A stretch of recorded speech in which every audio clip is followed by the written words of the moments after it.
Salut les sportifs, j'espère que vous allez bien. Bienvenue dans cette nouvelle vidéo. Aujourd'hui, on va parler matos et plus particulièrement de la Adizero Evo SL de chez Adidas. C'est parti, matez-moi cette paire un peu. Avant toute chose, cette vidéo, elle n'a pas vocation à donner tous les détails techniques de la chaussure. Je suis pas un expert au point de dire si tant de grammes ou autre c'est bien. Je vais vraiment te donner mon ressenti, donc les avantages et les inconvénients que j'ai pu trouver à cette paire. Donc voilà, reste bien jusqu'au bout, je vais te donner ma conclusion, savoir si c'est une bonne paire ou pas pour toi, pour ta pratique, et puis surtout, tu te feras ton propre avis, je l'espère, grâce à cette vidéo. Avant de démarrer et te donner les principaux avantages de cette chaussure, je tenais à donner un peu de contexte sur pourquoi j'ai acheté cette paire et comment je l'ai choisie. C'est qu'en fait, moi à la base j'avais une paire qui datait beaucoup, qui était une Nike Zoomfly de première génération, donc avec une plaque carbone. Pour la petite histoire, j'ai appris que 3 ou 4 ans après qu'il y avait une plaque carbone dans ces chaussures, je les avais achetées en promo. Enfin bref, je passe les détails. J'ai couru beaucoup, je les ai gardées longtemps ces chaussures, mais comme je pratique pas mal de trail en parallèle, les chaussures sur route, c'est un peu une chaussure secondaire pour moi. Et donc, je voulais une chaussure surtout polyvalente. Donc, j'ai fait mes recherches un petit peu sur Internet, YouTube, etc. J'ai lu pas mal d'avis, pas mal d'articles. Et il y avait une paire qui revenait tout le temps. C'était cette Adidas Adizero Evo SL. Il y avait deux possibilités qui pouvaient expliquer que cette chaussure revenait régulièrement. C'était soit une grosse campagne marketing de la part d'Adidas, soit deux, eh bien c'est peut-être vraiment une paire polyvalente avec l'un des meilleurs rapports qualité-prix que l'on puisse trouver. Donc j'ai décidé d'aller tester cette paire en magasin pour me faire mon propre avis. Et donc la difficulté, je sais plus si c'est le cas aujourd'hui au moment où je tourne cette vidéo, c'est que quand elle est sortie, eh bien, elle était en rupture de stock partout, en tout cas chez tous les vendeurs spécialisés, que ce soit Alltrix, Iron, etc. Donc j'ai eu du mal à la trouver pour la tester, pour au moins y mettre le pied dedans, et à l'inverse, elle était disponible partout chez tous les revendeurs de sneakers, donc Snipes, Courir, etc. Et donc, je suis allé chez Snipes, je crois, de mémoire, acheter cette paire. L'inconvénient, c'est que j'ai pas pu avoir de vrais conseils quand j'ai essayé cette chaussure, car le vendeur m'a seulement dit c'est une paire qui est trop belle. Et donc, j'ai pu me faire qu'à ma propre impression. Donc, j'ai mis le pied dedans. Premier détail important, testez-la parce que ça a été compliqué pour moi de trouver ma taille entre les 41 tiers, 42, 42 tiers, etc. Il faut vraiment la tester parce que Adidas, pour le coup, sauf si vous êtes habitué à la marque, mais en tout cas, moi, c'est pas trop le cas. Et j'ai eu du mal à trouver la bonne taille pour mon pied. Ceci étant dit, on passe de suite aux principaux avantages que j'ai pu relever sur cette chaussure. Premier avantage de cette chaussure, c'est sa légèreté. Quand je l'ai vue pour la première fois exposée en magasin, c'est vrai qu'on voit une chaussure qui est imposante, une grosse semelle assez large quand même.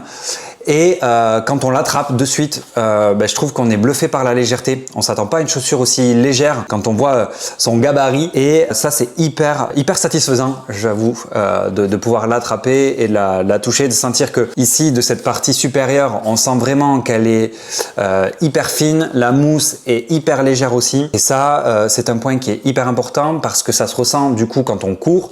On n'a pas 3 kilos sous chaque pied, qui nous permet de pouvoir tenir une belle foulée facilement. Pour le coup, moi je suis habitué plus à des chaussures de trail qui sont un peu plus lourds, en tout cas pour ma part. Et ce que je cherche sur une chaussure de route, c'est justement un peu plus de légèreté, un peu plus de confort aussi. Et le confort, automatiquement, on le ressent de suite sur cette paire, grâce notamment à sa légèreté, je l'ai dit, mais aussi à sa mousse, à sa semelle qui est hyper confortable avec un amorti hyper moelleux. Je sais pas si on peut dire ça comme ça, mais en tout cas, c'est ce qu'on ressent à chaque foulée. C'est hyper agréable de courir avec cette paire de chaussures. Et le troisième point, et c'est pour moi le plus gros avantage de cette chaussure, c'est qu'elle est polyvalente. On peut tenir autant des allures intense. Pour ma part, j'ai fait des séances de fractionné avec où je tiens des allures à 3,30 assez facilement. J'ai fait des séances au seuil où je tourne à peu près à 4,15 du kilomètre et on a une réactivité qui est super bonne. Et puis, j'ai également fait des sorties d'endurance fondamentale, voire même des courses avec cette chaussure parce que j'ai fait mon premier 10 km sur route avec où j'ai tenu une moyenne à 4,40 sachant que c'était pas plat du tout. Il y avait 180 mètres de dénivelé. Donc, j'ai tenu des allures à la fois assez élevées mais à la fois assez cool ou quand je cours en endurance endurance fondamentale, peut-être plus aux alentours des 5 minutes 30, voire 6 minutes du kilomètre, eh bien, que ce soit pour de la rapidité ou de la tranquillité, en fait, c'est une chaussure vraiment hyper agréable, hyper polyvalente, qui nous permet de faire vraiment tout type de sortie. Et c'était pour moi le critère numéro 1, c'était d'avoir une paire qui me permette de pouvoir faire tout type de sortie avec, parce que je suis pas encore assez pro, on va dire, de la course à pied pour avoir une paire pour mes endurances fondamentales, une paire pour mes allures un peu plus intenses et une paire pour les courses. Passons maintenant aux inconvénients de cette paire, car oui, j'ai trouvé quelques inconvénients à citer et c'est pour moi important de te les donner, donc c'est parti. Pour moi, le premier inconvénient, c'est qu'elle est peut-être pas adaptée à toute morphologie de pied. Pour ma part, j'ai toujours été chez Nike parce que je trouve que Nike sont plus adaptés aux pieds fins en fait. À l'inverse, Adidas, que ce soit pour des chaussures, on va dire des sneakers ou dans le sport, je trouve qu'Adidas fait toujours des chaussures un peu plus larges et c'est un petit peu le cas sur ce modèle où quand on l'enfile en fait, on a un bon maintien quand même au niveau de la cheville. Par contre, à l'avant de la chaussure, plus sur cette partie vraiment ici devant, moi j'ai un pied fin et j'ai le pied qui va un peu se balader comme ça sur mes sorties et j'avoue que c'est un peu le défaut pour moi qui ai un pied fin. Donc l'inconvénient de ça, c'est que niveau stabilité, je suis pas pleinement serein quand je vais vite et qu'il faut prendre un virage un peu serré ou autre.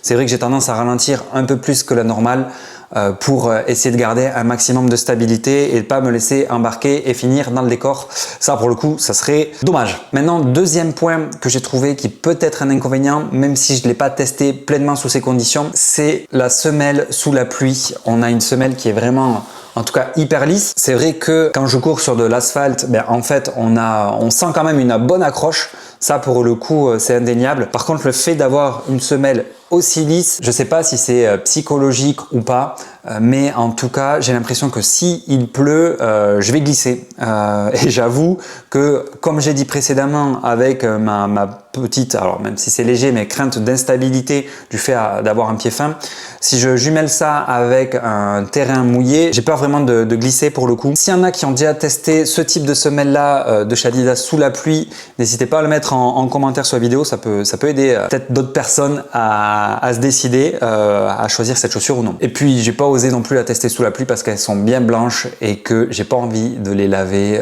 tous les 4 matins pour être honnête. Donc voilà, en conclusion, qu'est-ce qu'on peut dire de cette chaussure? Eh bien en fait, je ne peux que la conseiller. Les défauts que j'ai pu y trouver sont assez légers et plus propres finalement à ma morphologie. Il faut bien essayer de la paire avant de l'acheter, surtout si vous avez le pied fin pour connaître bien votre taille parce que je trouve que la taille n'était pas évidente à trouver chez Adidas. Habituellement sur mes chaussures un peu sneakers chez Adidas, j'ai tendance à prendre du 41 un tiers. Là, il m'a fallu du 42 précisément. 41 un tiers étant trop petit. La taille au-dessus, je crois que c'est 42 un tiers ou 2 tiers, je sais plus, c'est trop grand. Donc il faut vraiment les essayer parce qu'il y a des petites subtilités. Les différences sont légères, mais il faut essayer de trouver la bonne taille qui soit adaptée à son pied. Surtout si vous les achetez sur internet, en fait, vous pouvez prendre le risque de les renvoyer à chaque fois jusqu'à trouver la taille qui vous convienne le mieux. Je l'ai dit, mais c'est une chaussure qui est hyper polyvalente. Donc si vous êtes comme moi à chercher une paire qui est capable de tout faire, de vous amener sur des courses un peu rapides, de faire de l'endurance fondamentale ou d'aller faire des grosses séances de fractionnés pour s'envoyer un peu plus, eh bien en fait cette paire elle est vraiment adaptée à ces trois types d'utilisation. J'ai mon prochain 10 km sur route qui va arriver bientôt et je vais le courir du coup avec cette paire et j'espère faire un sub 45, ça serait incroyable. D'aller chercher mon premier temps de référence sur un 10 km plat cette fois-ci. Donc reste bien connecté parce que je vais filmer cette course, en tout cas je vais essayer, je vais te faire un contenu dessus puis je te dirai si je vais plus vite avec cette paire de chaussures. En tout cas je sens vraiment une réactivité qui est vraiment incroyable et qui donne envie d'aller vite. Donc voilà, je ne peux encore une fois que recommander cette paire. En plus, j'ai vu qu'Adidas a sorti de nouveaux coloris récemment qui sont plutôt pas mal. Allez faire un tour sur leur site, allez les essayer en magasin. Pense à liker cette vidéo, à t'abonner si c'est pas déjà fait. Reste bien connecté car bientôt il va y avoir le 10 km de Souston, un 10 km qui va s'annoncer très chaud où je vais me challenger à aller chercher un sub 45 et chercher mon premier vrai gros chrono sur 10 km. Voilà, merci encore. On se dit à très vite pour une prochaine vidéo. Ciao, ciao.